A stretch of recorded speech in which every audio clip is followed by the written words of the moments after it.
আসসালামু আলাইকুম প্রিয় শিক্ষার্থীরা, আশা করছি তোমরা সবাই ভালো আছো। কক্সবাজার সরকারি কলেজের দ্বাদশ শ্রেণীর নির্বাচনী পরীক্ষা 2026-এর উচ্চতর গণিত দ্বিতীয় পত্রে আজকে আমি বহু নির্বাচনী অংশের সমাধান নিয়ে আলোচনা করব। সো এই 25টা প্রশ্ন থেকে যতটুকু মনে হয়েছে প্রশ্নটা খুবই স্ট্যান্ডার্ড মানের ছিল।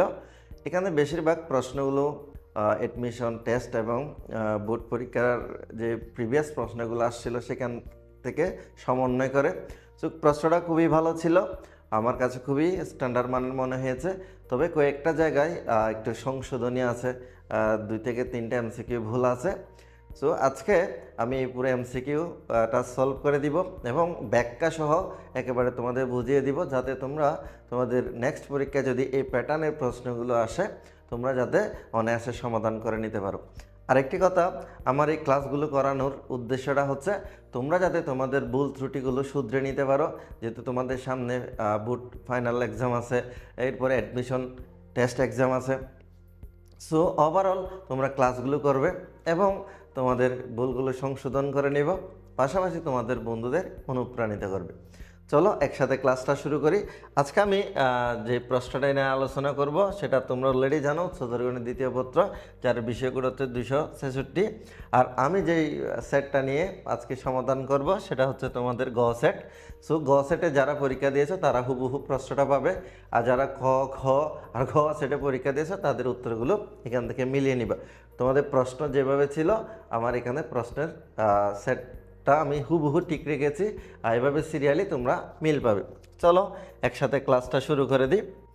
ওকে, এখানে 1 নাম্বার যে প্রশ্নটা দেখতেছো, এখানে বলা হচ্ছে কি n একটি পূর্ণ সংখ্যা হলে sin θ = 0 সমীকরণের সাধারণ সমাধান কত?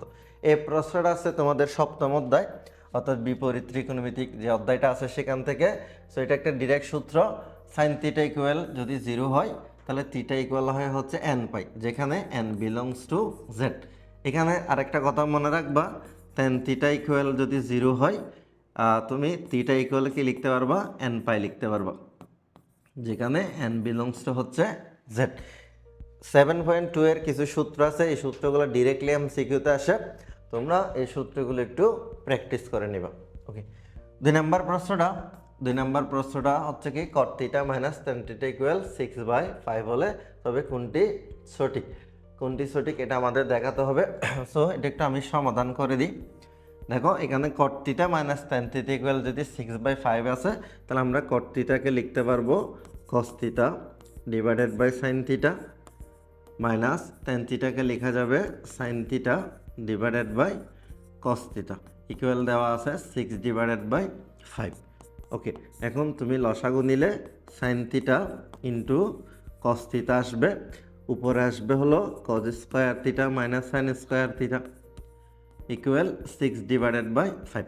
ওকে, এখন নিচেরটাও সূত্রে যাবে উপরেরটাও সূত্রে যাবে। এটা যদি sin 2 এর সূত্র নিতে চাই শুরুতে একটা 2 গুণ করতে হবে, সেখানে আমি উভয় পাশে 2 দিয়ে ভাগ দিয়ে দিব। সো sin θ ইন্টু cos θ, তাহলে উপরে আমি আরেকবার লিখলাম এখানে cos স্কোয়ার θ - sin স্কোয়ার θ। যেহেতু এখানে 2 দ্বারা ভাগ করলাম তাহলে আমি এটাকে একেবারে 3/5 লিখতে পারবো। এখানে দেখো cos স্কোয়ার θ - sin স্কোয়ার θ একটা সূত্র আছে, তাহলে সেটাকে আমরা লিখতে পারি cos 2θ, 2 sin θ cos θ কে লেখা যাবে sin 2θ ইকুয়াল 3/5। তাহলে এটাকে অবশ্যই তুমি cot θ লিখতে পারো, তাহলে cot 2θ সমান তুমি লিখতে পারো হচ্ছে কি 3/5। তাহলে আমরা cotকে tan এ কনভার্ট করতে পারি, tan 2θ সমান 5/3 লিখতে পারবো। আচ্ছা দেখো তো 2θ সমান কত লেখা যায়, tan ইনভার্স 5/3। সুতরাং θ সমান 1/2 tan ইনভার্স 5/3। দেখো এখানে যে অপশনগুলো দেওয়া আছে প্রত্যেকটা কিন্তু cos ইনভার্সের। তো আমরা tanকে কোথায় নিয়ে যাব, tanকে অবশ্যই cos ইনভার্সে নিতে পারি চিত্র এঁকে।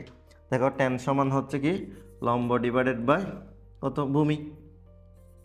তাহলে অতিভুজ কত হবে, অতিভুজ √, লম্ব স্কোয়ার প্লাস ভূমি স্কোয়ার, তাহলে 25 আর 9 কত, 25 আর 9 হচ্ছে 34।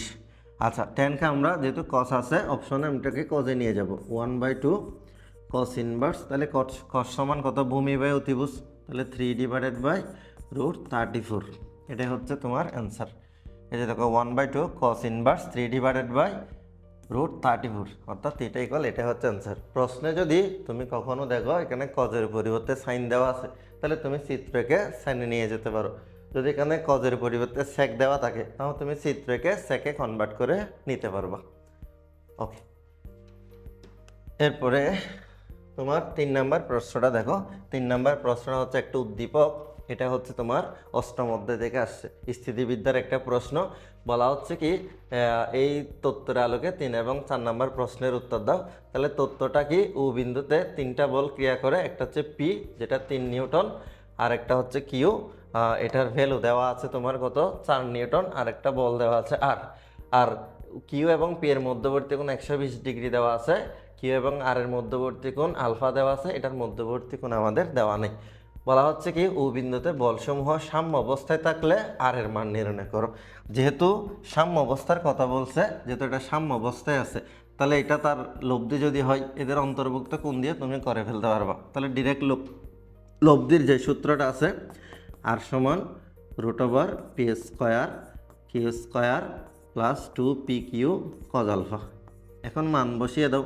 তাহলে পি এর মান কত, পি এর মান হচ্ছে 3 নিউটন, এই যে 3 নিউটন, তাহলে 9 প্লাস কিউ এর মান হচ্ছে 4 নিউটন, তাহলে এটা 16 হবে। তাহলে 3 4 12 24 হবে cos আলফা। আলফার মান যেটা 120 ডিগ্রি, cos 120 ডিগ্রি মান হচ্ছে -1/2। সো এখানে ফাইনালি কি পাচ্ছ দেখো, 16 আর 9 25 হবে। তাহলে এখানে কত থাকতেছে, তোমার এখানে 12, -12 না, এই যে -12 থাকবে। তাহলে 25 থেকে 12 গেলে কত, 13 হবে। তাহলে 13 নিউটন, 13 নিউটন, এটা হচ্ছে তোমার অ্যান্সার। ঠিক আছে, ওকে। 4 নাম্বার প্রশ্নটা দেখো, আর এর মান 3 নিউটন হলে আলফার মান কত? তাহলে আর এর মান দেওয়া আছে 3 নিউটন, এখানে বলছে কি আলফার মান বের করো। তাহলে লামির উপপাদ্য দিয়ে এটা করতে হবে। তাহলে এই যে পি এর অপোজিট কোনটা যদি আলফা হয়, এটা হবে বিটা, আর এর অপোজিট কোনটা হবে কত, গামা। সো এখানে দেখো, লামির যে উপপাদ্য, লামির উপপাদ্য থেকে আমরা লিখতে পারবো p/sin আলফা q/sin বিটা, তারপর হচ্ছে r/sin গামা। আমাদের যেহেতু এখান থেকে কার মান দরকার, আলফার মান দরকার, তাহলে এই কোনটা নিয়ে কাজ করলে হয়ে যাবে।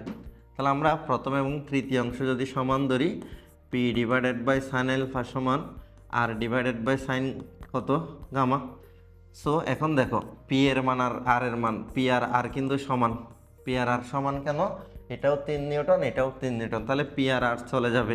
তাহলে আমরা এখানে লিখতে পারবো 1/sin আলফা সমান 1/sin কত, 120 ডিগ্রি।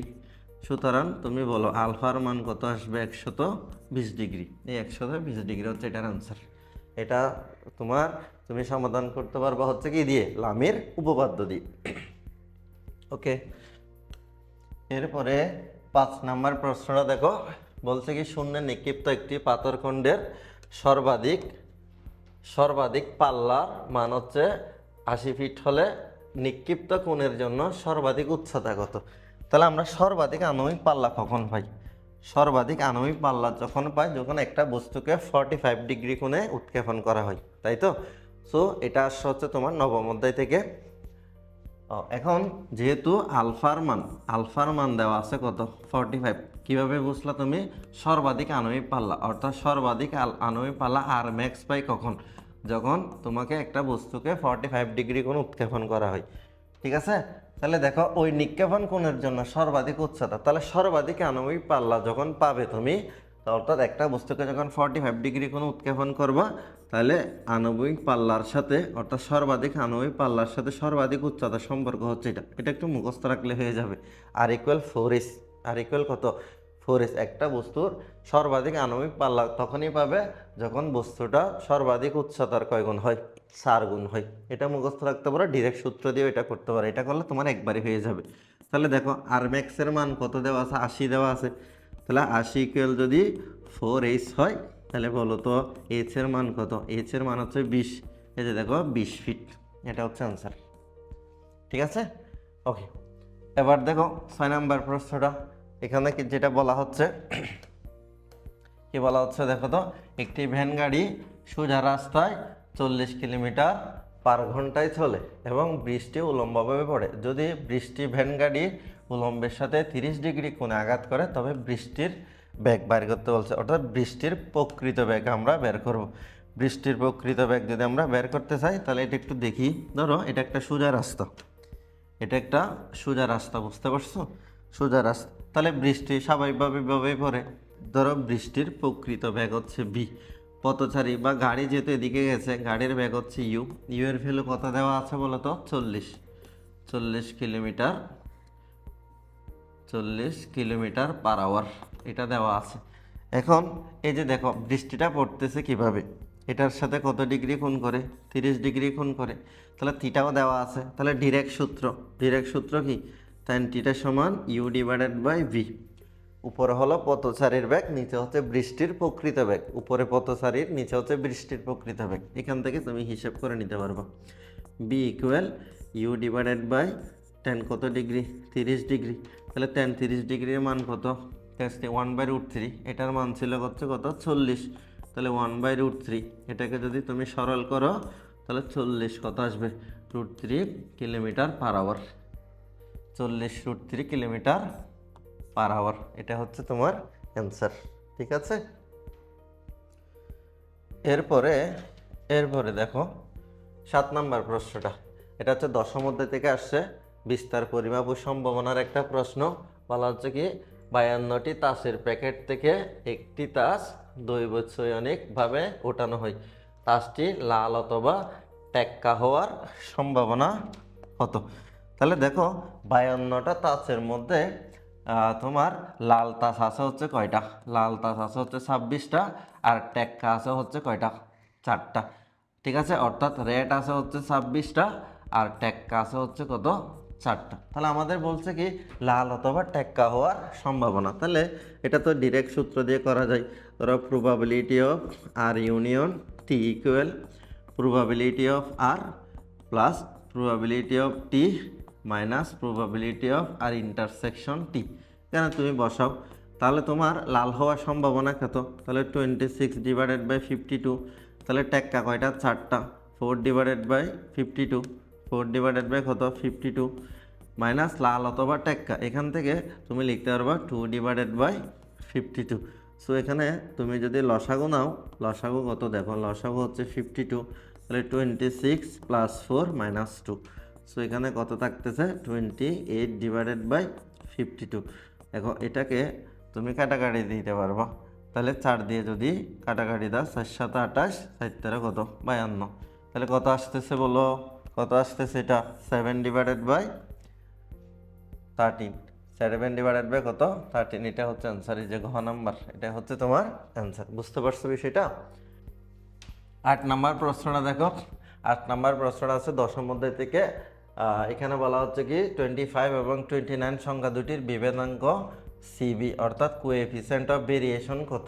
তাহলে বিভেদাঙ্ক বাইর করতে গেলে বিভেদাঙ্কের যে সূত্রটা, বিভেদাঙ্ক তোমার সিবি সমান, সেটা হলো σ/x বার × 100%। ঠিক আছে, তাহলে এখানে প্রথমে তোমাকে এটার গড় বের করতে হবে। গড় বের করার সূত্র তো যেহেতু সংখ্যা দুইটা, তাহলে এটা যোগ করে 2 দিয়ে ভাগ করলেই তো হয়ে যায়, /2, অর্থাৎ এখানে 27 আসবে। সো এখন প্রথম আমরা সিগমা বের করব, যেহেতু সংখ্যা দুইটা।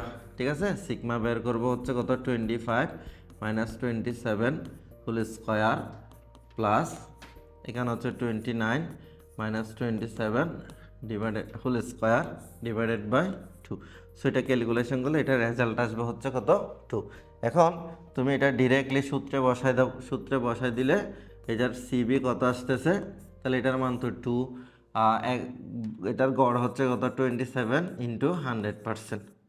100%। সো এটা তুমি ক্যালকুলেশন করে বের করো। তাহলে 2/27, তাহলে এটাকে পার্সেন্টেজে নিয়ে যাব। ঠিক আছে, তাহলে 7.4, এখানে আসতেছে 7.4%। 7.4%, এটা হচ্ছে তোমার অ্যান্সার। ঠিক আছে, 7.4%। এরপরের প্রশ্নটা দেখো। 9 নম্বর বলছে কি পুনরাবৃত্তি না ঘটিয়ে 2, 4, 7, 9, 3, 8 সংখ্যাগুলি ব্যবহার করে 2 অঙ্ক বিশিষ্ট সংখ্যা লিখতে তা জোড় হওয়ার সম্ভাবনা কত? এটাও দশম অধ্যায় থেকে আসছে, এটা বুয়েটে আসছিল। তো তারপর হচ্ছে এই প্রশ্নটা রাজশাহী ইউনিভার্সিটিতে আসছিল, ঠিক আছে। সো এখানে তোমাকে যে সংখ্যাগুলো দেওয়া আছে সেখানে কয়টা দেখো তো, 1 2 3 4 5 6টা সংখ্যা দেওয়া আছে। তাহলে 2 অঙ্ক বিশিষ্ট জোড় সংখ্যা লিখতে হবে, তাই তো। তাহলে জোড় সংখ্যা হতে গেলে শেষে কি, জোড় সংখ্যা করতে গেলে শেষে কি থাকবে, 2 থাকবে, 4 থাকবে, 8 থাকতে হবে। তাহলে তোমার এখানে সংখ্যা কয়টা, 3, উপরে হবে 3, নিচে হবে 6। তাহলে কত আসবে, 1/2 অর্থাৎ 0.5। এটা হচ্ছে অ্যান্সার। এগুলো একবারে শর্টকাট করে দেওয়া যায়। 10 নম্বর প্রশ্নটা দেখো, cos inverse x minus sine inverse x equal sign inverse 1 minus x এর সমীকরণের সমাধান কত। আচ্ছা, এটা আমরা একটু এটার সমাধান বের করি। সো এটার সমাধান বের করতে গেলে cos ইনভার্সকে আমরা কি লিখতে পারবো, cos ইনভার্সকে ডিরেক্টলি সাইন ইনভার্সে কনভার্ট করব। তাহলে sign inverse √1 minus x square minus এখানে তোমার কি আছে, সাইন ইনভার্স এক্স আছে, এই পাশেও সাইন ইনভার্স 1 মাইনাস এক্স আছে। এখন সাইন ইনভার্স এক্স, এই যে একটা সূত্র তোমরা হয়তো পড়ছো, sine inverse x sine inverse y, sine inverse x sine inverse y এর সূত্র কি, sine inverse x into √1 minus y square, তাই তো। তাহলে এক্স যেহেতু এটা লিখে দিলাম 1 minus x square, √1 minus y square, যেহেতু ওয়াই এক্স আছে এটা বসে যাবে। তাহলে minus y into √1 minus x square, তাহলে এটা কত, 1 মাইনাস, এই যে √1 মাইনাস কত এক্স স্কোয়ার, এটা হয়ে যাবে হোল স্কোয়ার। এই যে আমি এটা বসালাম, এই পাশে সাইন ইনভার্স তুমি 1 মাইনাস এক্স বসাতে পারবা। উভয় পাশ থেকে সাইন ইনভার্স চলে যাবে, যেহেতু দুইটাই রুটের মান, তাহলে তুমি 1 মাইনাস এক্স স্কোয়ার লিখতে পারবা। মাইনাস তুমি দেখো √স্কোয়ার চলে গেলে 1 মাইনাস প্লাস এক্স স্কোয়ার থাকে, তাহলে এক্স স্কোয়ারের রুট চলে যাবে, এখানে একটা এক্স এখানে একটা এক্স, তাহলে এটা তুমি এক্স স্কোয়ার লিখতে পারবা। এই পাশে 1 মাইনাস এক্স থাকবে, ঠিক আছে। দেখো 1 মাইনাস এক্স স্কোয়ার, দেখো এটা একেবারে মাইনাস 2x স্কোয়ার লিখো, এটা এই পাশে নিয়ে আসো, -1 মাইনাস প্লাস এক্স ইকুয়াল 0, +1 -1 চলে যাবে, ঠিক আছে। মাইনাস দ্বারা গুণ করলে 2x square minus x equal 0 আসবে। এখান থেকে তুমি এক্স কমন নাও, এক্স কমন নিলে দেখো কী থাকে, 2x মাইনাস 1 ইকুয়াল 0। তাহলে এক্সের একটা ভ্যালু আসতেছে 0 আর একটা এক্সের ভ্যালু আসতেছে 1/2। তাহলে আমরা 0 পাচ্ছি আর একটা 1/2 কত পাচ্ছি, 2। এটা তোমাকে করতে হবে, এটা শর্টকাট করার কোনো সুযোগ নাই। তো এটা তুমি করবা। এখানে একটা সাইন একটা কজ আছে, মানে তোমার হয় দুটোটাকে সাইনে করে ফেলতে হবে, নাহলে দুটোটাকে কজে করে ফেলতে হবে। Sine inverse x plus sine inverse y, sine inverse x minus sine inverse y এর যেমন সূত্র আছে, cos inverse x plus cos inverse y, cos inverse x minus cos inverse y এর আলাদা আলাদা সূত্র আছে, এগুলো একটু মুখস্থ করে নিতে হবে। এরপরে 11 নম্বর প্রশ্নটা দেখো, এটা কণিকা অংশটা থেকে আসছে। ষষ্ঠ অধ্যায়ের একটা প্রশ্ন, বলা হচ্ছে কি y minus 4 whole square equal -12 into x plus 2 এর নিয়ামক রেখার সমীকরণ। সো এটার নিয়ামক রেখার সমীকরণ বের করতে হবে। তাহলে আমরা এটাকে কি লিখতে পারবো, দেখো y minus 4 whole square equal -12 যেহেতু আছে, এটাকে 4 ইন্টু 3 এক্স প্লাস 2 লিখতে পারি। তাহলে আদর্শ সমীকরণের সাথে যদি তুলনা করো, দেখো এখানে a এর ভ্যালু আসতেছে কত, 3, তাহলে a এর ভ্যালু 3 আসতেছে, ঠিক আছে। তাহলে আমাদের নিয়ামক রেখার সমীকরণ কত, এক্স ইকুয়াল এ, তাহলে এক্স এর মান কত, এক্স এর মান তো এটা, তাহলে এক্স এর মান কত, এক্স প্লাস 2, এ এর মান হচ্ছে 3। সো এখান থেকে তুমি পেয়ে যাবা, তাহলে এক্স মাইনাস 1 ইকুয়াল 0 অথবা এক্স ইকুয়াল 1 হচ্ছে এই নিয়ামক রেখার সমীকরণ। আচ্ছা, 4 নম্বর প্রশ্নটা দেখো, x⁴ divided by x square plus 1 এর আংশিক ভগ্নাংশ নিচের কোনটি। এই ধরনের আংশিক ভগ্নাংশ যদি আসে, তাহলে তুমি এটা অপশন টেস্ট করে অ্যান্সার বের করবা। কীভাবে আমি তোমাদের একটু দেখিয়ে দিই। ধরো এখানে এক্সের জায়গায় একটা তুমি মনে মনে মান বসাবা, ধরো এক্সের জায়গায় তুমি 0 বসাবে। তাহলে এখানে যদি 0 বসাও তাহলে উপরে 0 আসবে, নিচে 0 প্লাস 1, তাহলে 0 ডিভাইডেড বাই 1 হলে তাহলে এটার রেজাল্ট আসতেছে 0, তাই তো। এখন তুমি ক নাম্বার টেস্ট করে দেখো, এখানে এক্সের জায়গায় 0 বসাবা, আচ্ছা ঠিক আছে, 1/0 প্লাস 1, তাহলে 1/1, এখানে 1 থাকবে, এই জায়গায় 1 থাকবে, এখানে দরকার 0 মাইনাস 0 1, তাহলে এখানে 5 থাকবে, অর্থাৎ 1 প্লাস 5 ইকুয়াল 6 আসতেছে, তাহলে এটা অপশন হবে না। এই জায়গায় যদি তুমি 0 বসাও, এটা 0, ধরো এটা 0, এটা 0 প্লাস 1, তাহলে 1/3 থাকবে, মাইনাস এখানে দেখো 1 হবে, তাহলে এখানে 1/3, তাহলে 1/3 মাইনাস 1/3 ইকুয়াল কত, 0 আসতেছে, তাহলে এটা হচ্ছে তোমার অ্যান্সার। এটাই হচ্ছে তোমার অ্যান্সার। তুমি বাকিগুলোও টেস্ট করে দেখতে পারো, এভাবে তুমি ইজিলি করে ফেলবা। অপশন টেস্ট করেও কিছু কিছু তোমার কি অ্যান্সার বের করে নিতে হবে।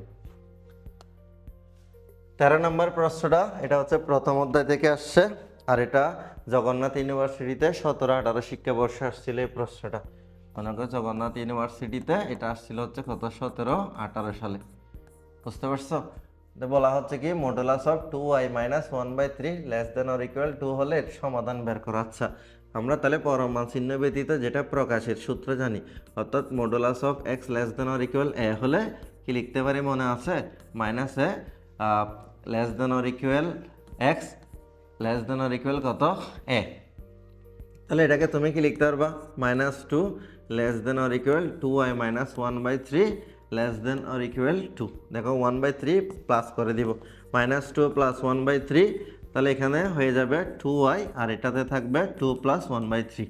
ধরো এটা তুমি সরল করে দাও, লসাগু যদি 3 নাও, -6 + 1 তাহলে -5 হবে, এখানে 2y থাকবে। তারপর এখানে লসাগু যদি তুমি 3 নাও, এখানে 7 থাকবে। ধরো এখানে 2 আছে, 2 দিয়ে ভাগ দিয়ে দাও, 2 দিয়ে ভাগ করলে -5/6 হবে, এটা y থাকবে, 7/6 হবে। তাহলে দেখো -5/6 থেকে বড় হতে হবে সমান 6/7 থেকে ছোট হতে হবে সমান। তাহলে মানগুলো কি কি আসতেছে, -5/6 আর একটা হচ্ছে 7/6, এটা হচ্ছে আনসার, -5/6, 7/6। 14 নম্বর প্রশ্নটা দেখো, এটা হচ্ছে প্রথম অধ্যায় থেকে আসছে। এখানে বলা হচ্ছে modulus of 3x - 7 less than or is equal 5 এর সমাধান নিচের কোনটি। এটাও তুমি ডিরেক্টলি সমাধান করো। তাহলে -5 less than or equal 3x - 7 less than or equal কত, 5, +7 করে দাও, তাহলে এটা 2 থাকবে, এখানে 3x থাকবে, এটা 12 হয়ে যাবে। 3 দ্বারা ভাগ দিয়ে দাও, এটা হয়ে যাবে 2/3 x less than or equal কত, 3 দ্বারা ভাগ করলে 4 হবে। তাহলে 2/3 থেকে বড় অথবা সমান, 4 থেকে ছোট অথবা সমান, এটা হচ্ছে তোমার এ ম্যাথের সমাধান। 15 নম্বর প্রশ্নটা দেখো, 15 নম্বর প্রশ্নটা তোমার দ্বিতীয় অধ্যায় থেকে আসছে, যোগাশ্রয়ী প্রোগ্রামের অধ্যায় থেকে। বলা হচ্ছে কি x + 3y less than or equal 6, x greater than 4 or equal 4, x, y greater than or equal 0 হলে এই শর্তাধীনে আবিষ্ট ফাংশন দেওয়া আছে একটা, এটা z = 2x - y। তাহলে সমাধান অঞ্চল আমরা বের করব। তাহলে সমাধান অঞ্চল বের করতে গেলে তুমি প্রথম সমীকরণটা দেখো, এখানে x + 3y ইকুয়াল যদি আমরা 6 ধরি, সো এখান থেকে আমরা কি লিখতে পারবো, x/6 y/2 ইকুয়াল কত, 1। তাহলে এখানে যে স্থানাঙ্কগুলো পাবো, একটা হচ্ছে 6,0 আর একটা হচ্ছে 0,2, ঠিক আছে। আরেকটা সমীকরণ দেওয়া আছে তোমার x greater than or equal 4। তাহলে এখান থেকে তুমি এটা x = 4 লিখতে পারো। এখন দেখো আমরা সমাধান অঞ্চলটা একটু বের করি, আমি ডিরেক্টলি আঁকার চেষ্টা করতেছি। এখানে দেখো 6,0, তাহলে 6,0 ধরো 6টা গড়, 1 2 3 4 5 6, এদিকে ধরো আমি 1 2 3 4 দিলাম, তাহলে 6,0। তাহলে এখানে 6,0 এখানে থাকবে, আর একটা 0,2 ধর এখানে আসবে। তাহলে প্রথম সমীকরণ থেকে আমরা এটা ভাবো, এটা হচ্ছে 1 নম্বর সমীকরণের জন্য। তারপর 2 নম্বর কি দেওয়া আছে, x = 4, 1 2 3 4, এই যে দেখো 4 আসছে। তাহলে যেহেতু x = 4, এটা কার সমান্তরাল হবে, x y অক্ষের সমান্তরাল। এটা হবে কার সমান্তরাল, y অক্ষের সমান্তরাল। এই যে y অক্ষের সমান্তরাল, এটা হচ্ছে 2 নম্বরের জন্য। এখন দেখো এটা যেহেতু লেস দেন, তাহলে এটার দিক হবে কোন দিকে, মূল বিন্দুর দিকে। এটা যেহেতু গ্রেটার দেন, এটা হচ্ছে মূল বিন্দুর বাইরে। তাহলে এটা হচ্ছে আমাদের কি সম্ভাব্য সমাধানের এলাকা বা অঞ্চল। তাহলে এটা দেখতে কিসের মতো, একটা ত্রিভুজের মতো। সো এটা হবে কি আকার, ত্রিভুজ আকার। ওকে, 16 নম্বর প্রশ্ন, সেম যোগাশ্রয় প্রোগ্রাম থেকে দেওয়া। বলা হচ্ছে কি x + y less than or equal 5, y less than or equal 4, x greater than or equal 2 শর্তে z = 6x + 2y এর সর্বোচ্চ মান বের করো। তাহলে সর্বোচ্চ মান বের করার জন্য আমরা এটাতেও আমরা কি আঁকবো, আগে সম্ভাব্য এলাকাটা নির্ণয় করব। তাহলে প্রথমে আমি একটু শর্টকাট করে নিচ্ছি। প্রথমে দেখো এখানে আসবে x/5 y/5, তার মানে 0,5 একটা হবে, আর একটা 5,0 হবে। এখানে 5 ঘর, 1 2 3 4 5, 1 2 3 4 5। তাহলে একটা হবে 0,5, আর একটা হচ্ছে কত, 5,0। তাহলে 1 নম্বরের জন্য আমরা এটা পাবো, এই যে 1 নম্বর সমীকরণের জন্য এটা আসবে। বুঝতে পারছো? এটা হচ্ছে 1 নাম্বারের জন্য। তারপরে দেখো y ইকুয়াল 4 আসবে, তাহলে y ইকুয়াল 4, তাহলে 1 2 3 4, এই যে এটা y ইকুয়াল 4 মানে এটা কার সমান্তরাল? x অক্ষের সমান্তরাল হবে, এটা 2 নাম্বারের জন্য। আর x গ্রেটার দেন 2 অর্থাৎ x ইকুয়াল 2, তাহলে 2 ঘরে 1 2, 2 ঘরে যে দেখো এটা হবে কার সমান্তরাল? y অক্ষের সমান্তরাল, এটা ধরো 3 নাম্বারের জন্য। এটাও আঁকবো আর কি, ওকে। এবার প্রথমটা হচ্ছে লেস দেন মানে কোন দিকে? প্রথমটা মূল বিন্দুর দিকে, এই যে মূল বিন্দুর দিকে। দ্বিতীয়টা হচ্ছে কত? Less than. তৃতীয়টা মূল বিন্দুর দিকে দিক, এটা হচ্ছে গ্রেটার দেন মূল বিন্দুর বাইরে। তাহলে আমাদের সম্ভাব্য লেখা হচ্ছে এটা। তাহলে এখানে যে বিন্দুগুলো আসছে এটা হবে 2 0, আর এই বিন্দুটা হচ্ছে 5,0। দেখো এই বিন্দুটা তুমি গ্রাফ থেকে বের করতে পারবে, এদিকে 2 ঘর, এদিকে হচ্ছে কত? 4 ঘর, তাহলে 2 4 2 4। এখন এই মানগুলো আমরা এখানে বসাই দিব। তাহলে প্রথমে যদি 2 0 বসাই, তাহলে 2 6, আর 2 গুণ করলে 12, 12 আর 0, তাহলে প্রথমটার জন্য 12, এটার জন্য মান আসতেছে 12। এই বিন্দুটা বসাইলে দেখো 2 4 বসালে এটা হবে কত? 12, আর 12 আর 8 কত? 20, তাহলে এটার জন্য তুমি মান পাচ্ছ 20। এই বিন্দুটা যদি বসাও, দেখো এখানে 5 আর 6 গুণ করলে কত আসবে? 30 প্লাস 0, তাহলে এটার জন্য পাচ্ছ তুমি কত? 30। তাহলে জেটের সর্বোচ্চ মান পাচ্ছ কত? 30। কোন বিন্দুতে? 50 বিন্দুতে, এটা হচ্ছে তোমার 30। ঠিক আছে। আর একটা বুদ্ধি করে বলে দিই, তোর এখানে সর্বোচ্চ মান হচ্ছে 30, এটা কিন্তু অ্যান্সার হতে পারে, তবে এটা তুমি শিওর ধরবে না, কারণ এখানে বিন্দু বের করে তোমাকে মান বের করতে হবে। যদিও এই ম্যাথের মধ্যে সবচেয়ে বড় সংখ্যাটা হচ্ছে কত? 30। তুমি যদি মনে করো এটা 30 সবচেয়ে বড়, সেজন্য বড় হয়েছে না, তোমার বিন্দু বের করে সম্ভাব্য এলাকা নির্ণয় করে তারপর তোমাকে কি করতে হবে? মানটা বের করতে হবে। সর্বোচ্চ মান বললে সর্বোচ্চ মানটা বের করবা, সর্বনিম্ন বললে সর্বনিম্নটাই বের করে নিবা, তবে তোমার সম্ভাব্য এলাকাটা বের করতে হবে আগে। ঠিক আছে। এরপরে 17 নম্বর প্রশ্নটা জটিল সংখ্যার একটা প্রশ্ন, বলা হচ্ছে কি √- i সমান কত? সো এটা অনেকে প্রশ্নটা না বুঝে এটার অ্যান্সার না করতে পারবো না। তাহলে এই প্রশ্নটা তোমার যে আমরা পোলার আকার বের করি, পোলার আকার বের করা অয়লারের অবেদ থেকেই করতে হবে। সো আমরা অয়লারের অবেদ থেকে কি জানি? আই সমান কি লিখতে পারি? আই সমান e⁻i π/2 লিখতে পারি। তাহলে এটা -i সমান কি লিখতে পারবো? e⁻i π/2 লিখতে পারবো। তাহলে বলো তো √-i সমান কি লিখতে পারবো? e⁻i π/2 এর পাওয়ার আবার 1/2 লিখা যাবে। সো এটাকে একেবারে সাজায় লিখলে -i π/2 কত লিখতে পারি? 4 লিখতে পারবো। ঠিক আছে। এখন এটাকে দেখো তো, তাহলে আমরা কি লিখতে পারি? cos কত? -π/4, -π/4, তারপর হচ্ছে প্লাস i সাইন কত লেখা যাবে? -π/4 লেখা যাবে। কেন লেখা যাবে? e⁻i সমান কি লেখা যায়? cos θ প্লাস i সাইন θ লেখা যায়, অয়লারের অবেদ থেকে আর কি, বুঝছো? সো এটার মান আসবে 1/√2 প্লাস i থাকবে, এটার মান আসবে -1/√2। সো তুমি এখান থেকে 1/√2 কমন নাও, কমন নিলে 1 - কত? i, এটা হচ্ছে তোমার অ্যান্সার। 1/√2 1 - i, এই যে দেখো 1/√2 1 - i হচ্ছে এটার অ্যান্সার। বুঝতে পারছো? ওকে। আরেকটা কথা, এখানে যদি কি থাকে, এখানে যদি -i থাকে, তাহলে কোণের মানে তুমি মাইনাস করে চেঞ্জ করে নিতে পারবো। ওকে। তাহলে 2i এর বর্গমূল কত? তোমাকে আমি প্রথমে বলি 2i এর বর্গমূল বাইর করতে বলছে, তাই তো? এখন তুমি দেখো বর্গমূল করলে কিন্তু প্লাস মাইনাস আসবেই, মাস্ট বি। যেহেতু জটিল সংখ্যা, এখানে প্লাসের ভ্যালু আসবে, মাইনাসের ভ্যালু আসবে। সো এখানে প্লাস মাইনাস হলে ভ্যালু কোনটা? এটা, তাহলে এটাই হচ্ছে অ্যান্সার, এটা হচ্ছে অ্যান্সার। এখন আমরা শিখবো এটা কিভাবে আমরা করব। তাহলে 2i কে আমরা যদি a + b হোল স্কয়ারের সূত্রের মতো সাজাবো, তাহলে এখানে 1 + 2i লিখে আমি -1 লিখলাম। এখন এটাকে যদি সূত্র করি square plus 2ab + b square, যেহেতু i স্কয়ার মান -1, তাহলে এটা তুমি লিখতে পারবা। তাহলে দেখো 1 + i হোল স্কয়ার লেখা যায়। তাহলে 2i এর বর্গমূল, যেহেতু বর্গমূল করতে বলছে plus minus √1 + i whole square, √square চলে যাবে, প্লাস মাইনাস 1 + i হবে, 1 + i হবে, এটা মাথায় রাখবা।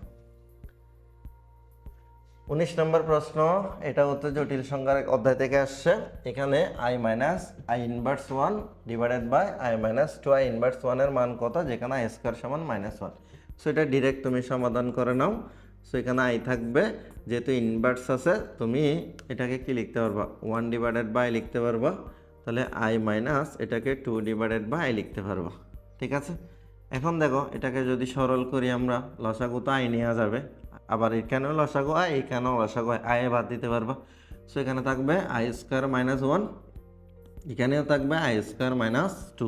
আমি উপরে নিচ থেকে আই বাদ দিয়ে দিচ্ছি আর কি। ঠিক আছে, i² মান -1 হলে তাহলে -1 এটা -1 -2। সো এখানে থাকতেছে -2, নিচে -3, তাহলে 2/3 হচ্ছে এটার অ্যান্সার, 2/3। 20 নাম্বার দেখো, 20 নাম্বার প্রশ্নটা বলা হচ্ছে কি একটি দ্বিঘাত সমীকরণের একটি মূল যদি i³ হয় অপর মূল কত। দেখো একটি মূল দেওয়া আছে i³, তাহলে তুমি প্রথমে দেখো i³ সমান কত লেখা যায়। i³ সমান i² × i লেখা যাবে। i² এর মান তো -1, তাহলে -i লিখতে পারবা। i³ সমান -i লেখা যায়। সো যেহেতু জটিল মূল সবসময় অনুবন্ধী হবে। একটা মূলের মান যদি +i হয় আর একটা মূলের মান মাস্ট বি -i হবে, এটা তোমাকে মনে রাখতে হবে। সো এখানে তাহলে i³ এর মান যেহেতু -i আসতেছে, তাহলে আরেকটা মূল হবে কত, +i হবে, তাহলে মনে রাখবা জটিল মূল সব সময় কি হবে, অনুবন্ধী হবে। একটা যদি প্লাসের হয় আর একটা মাস্ট বি কিসের হবে, মাইনাসের হবে। 21 নম্বর প্রশ্নটা এটাও 6x³ 6x³ - 7x + 30 = 0 সমীকরণের মূলগুলো যদি a b c হয় সামেশন a - b² এর মান বের করতে বলছে। আচ্ছা, এটা একটু আমরা সমাধান করি, তারপরে আমি এটার তোমাকে উত্তর কোনটা হবে সেটা বলে দিব। সো দেখো মূল যেহেতু a b c আছে, সো প্রথমে আমরা মূলের সম্পর্কগুলো বের করি। ধরো মূল ত্রয়ের যোগফল সামেশন a সমান কত লেখা যাবে, যেহেতু এখানে x² নেই তাহলে এটা 0, তাহলে সামেশন a b সমান কত, তাহলে কত আসবে -7/6 আসবে, -7/6 আসবে। তাহলে গুণফল a b c এটা কত আসবে, -13/6 আসবে। ঠিক আছে, আমরা তো যোগফলকে এটা লিখতে পারি সামেশন এ মানে কত a + b + c, R summation A B সমান কত a b + bc + ca। ওকে, এবার দেখো এখানে যেটা বের করতে বলছে সামেশন a - b²। সো এটাকে তুমি কি লিখতে পারবা, a - b² + b - c² + c - a², যেহেতু চক্রক্রমিক রাশি তাহলে এভাবে সিকোয়েন্স অনুসারে আসবে। এটাকে সূত্র করো স্কয়ার -2ab + b², এটাকে সূত্র করো b² - 2bc + c², এটাকে সূত্র করো c² - 2ca + c²। দেখো দুইটা স্কোয়ার, দুইটা b² দুইটা c² আছে, সো 2 কমন নিলে a² + b² + c², আর 2ab - 2bc 2ca থেকে যদি 2 কমন নাও তাহলে ab + bc + তুমি ca লিখতে পারবা। এখন দেখো যেহেতু স্কয়ার + b² + c² এর সূত্র নাই, তাহলে এটার সমান কি লেখা যায়, যেহেতু আমরা a + b + c² এর সূত্র জানি, সো এখানে কি লিখতে পারবো 2 * a + b + c² - 2ab bc + কত ca, -2 * ab + bc + ca, এটা লিখলাম। এখন মান বসিয়ে দাও। এখন যদি তুমি মান বসাও তাহলে দেখো কি আসতেছে, এখানে তো 2 থাকবে a + b + c, অর্থাৎ সামেশন a এর মান 0, তাহলে এটা 0² - 2 দেখো a b b c c এর মান কত, -7/6, তাহলে এটা -7/6 বসিয়ে দাও। তারপর হচ্ছে -2 কি থাকবে, এটার মানও কত, এটার মান a + b + c এর মান কত, -7/6, এটাও বসিয়ে দাও। ঠিক আছে, তাহলে এটা প্লাস হয়ে যাবে, এখানে 2 থাকবে, তাহলে এটা কত থাকতেছে 7/3 থাকবে, এটাও প্লাস হয়ে যাবে, তাহলে এটা 7/3 থাকবে। তো 7/, এটা তোমার গুণ করে দিতে পারবা, এটা কত 14/3 + 7/3। তো লসাগু যদি তুমি 3 নাও 21/3, অর্থাৎ কত আসতেছে 7 আসতেছে, বুঝছো, এই যে 7 আসবে। সো আমাদের অপশনের মধ্যে দেখো কতে দেওয়া আছে 1, 1/6 -1/6 -1 দেওয়া আছে। সো এই ম্যাথের এখানে সঠিক উত্তরটা কিন্তু দেওয়া নেই, এখানে অপশনে কি দেওয়া আছে, অপশনে ভুল দেওয়া আছে, অপশনে ভুল দেওয়া আছে, বুঝছো?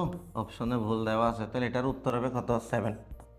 এটার উত্তর হবে 7। এটার সঠিক উত্তর তোমার প্রশ্নে দেওয়া নাই। ওকে, আমি একদম ডিটেলস করে দিলাম তো তোমরা বুঝতে পারবে।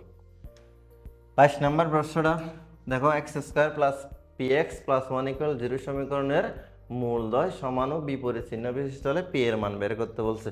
সো এটা একটা দ্বিঘাত সমীকরণ, দ্বিঘাত সমীকরণের মূল থাকবে দুইটা। সো সমান এবং কি বলা হচ্ছে দেখো তো, বিপরীত চিহ্ন বিশিষ্ট। ধরো একটা মূল আর, তাহলে আর একটা মূল কি হবে? মাইনাস আর হবে, যেহেতু দুটোটা সমান আর বিপরীত চিহ্ন বিশিষ্ট। তাহলে মূলদ্বয়ের যোগফল আর প্লাস মাইনাস আর, যোগফলের সূত্র কি? সূত্রের মাইনাস এক্সের সহগ ডিভাইডেড বাই এক্স স্কোয়ারের সহগ, তাহলে 1। সো এটা তো 0 হবে, 0 ইকুয়াল মাইনাস পি, সুতরাং পি সমান কত? 0। পি সমান 0, এটা হচ্ছে তোমার অ্যান্সার। ওকে, এরপরে 23 নম্বর প্রশ্নটা, এটা পঞ্চম অধ্যায় থেকে আসছে, দ্বিপদী বিস্তৃতি অধ্যায় থেকে। X plus 2 divided by x to the power 8 এর বিস্তৃতিতে মধ্যপদ কোনটি বের করতে হবে? মধ্যপদ, তাই তো? মধ্যপদ বের করতে হবে। দেখো এখানে n সমান কত দেওয়া আছে? 8। তাহলে মধ্যপদ কততম পদ হবে? যেহেতু এটা জোড় সংখ্যা, মধ্যপদ হবে কত? 8 ডিভাইডেড বাই 2 প্লাস 1তম পদ, এততম পদ হবে তোমার কি? মধ্যপদ। তাহলে এটা কত? 5 আসতেছে। তাহলে 5 মানে কত? 5 মানে তুমি কি লিখতে পারবা? 4 প্লাস 1তম পদ হচ্ছে মধ্যপদ। তাহলে এই যে দেখো 4 প্লাস 1তম পদ যদি আমরা লিখি এনসিআর এর সূত্র দিই, এনসিআর এর সূত্র কি? 8c4, প্রথম পদ কত? এক্স এর পাওয়ার কত? n মাইনাস আর, আর কত? 4। দ্বিতীয় পদ কত? 2 divided by x to the power r, r মানে 4। এটা সমাধান করো। 8c4 এর মান কত আসতেছে? এটার মান 70 আসবে। এটা এক্স টু দি পাওয়ার কত? 70 আসবে। এক্স টু দি পাওয়ার 4 হয়, তাহলে এটা 2 টু দি পাওয়ার 4 আর x to the power 4, x to the power 4 x to the power 4 কাটাকাটি যাবে। তাহলে 70 ইন্টু 2 টু দি পাওয়ার 4 মানে তো 16। এটা গুণ করো, এটা গুণ করলে তুমি অ্যান্সার পেয়ে যাবো। তাহলে 70 ইন্টু 16 গুণ করলে 1120 কত আসবে? 1120। এটা হচ্ছে অ্যান্সার, 1120। ক নাম্বারটা হচ্ছে তোমার অ্যান্সার। ওকে, 24 নাম্বার প্রশ্নটা দেখো, 2-4 বিন্দু দিয়ে ওয়াই স্কোয়ার ইকুয়াল 8x রেখার লম্বের সমীকরণ কোনটি? সো এখানে তোমার লম্বের সমীকরণের সমাধান কিন্তু দেওয়া নাই। এই প্রশ্নটা লম্বের সমীকরণ না বলে এখানে বলা উচিত ছিল স্পর্শকের সমীকরণ। স্পর্শকের সমীকরণ নিচের কোনটি? বুঝছো, এটা বিভিন্ন জায়গায় পরীক্ষা আসা হচ্ছে কি? স্পর্শকের সমীকরণ দিয়ে সেম অপশনগুলাই আছে।